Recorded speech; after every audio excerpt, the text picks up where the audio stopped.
կզարմանաք, բայց կահույքի ինչն են ստուգում, ինչն են փորձաքննություն անցկացնում։ Դա ակնհայտ է, որ ուղղակի Հայաստանից արտահանվող ապրանքները ուրեմն Ռուսաստան հասնելը խոչընդոտելն է։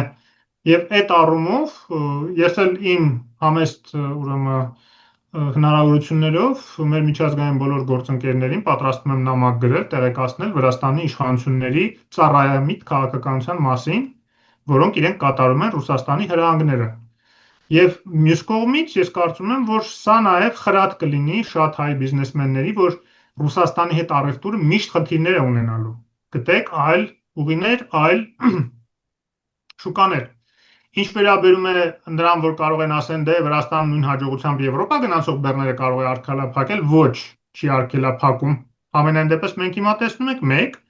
երկրորդը, եթե Հայաստանը մտնի նույն մաքսային գոտի, ինչ որ Վրաստանն է, հələ Վրաստանի իշխանությունները քանի գլխանի պետք է դառնան, որ հանգարց նույն մաքսային գոտում փորձեն Հայաստանի ապրանքներ անել, խոչընդոտներ հարուցեն։ Դա բացառվում է։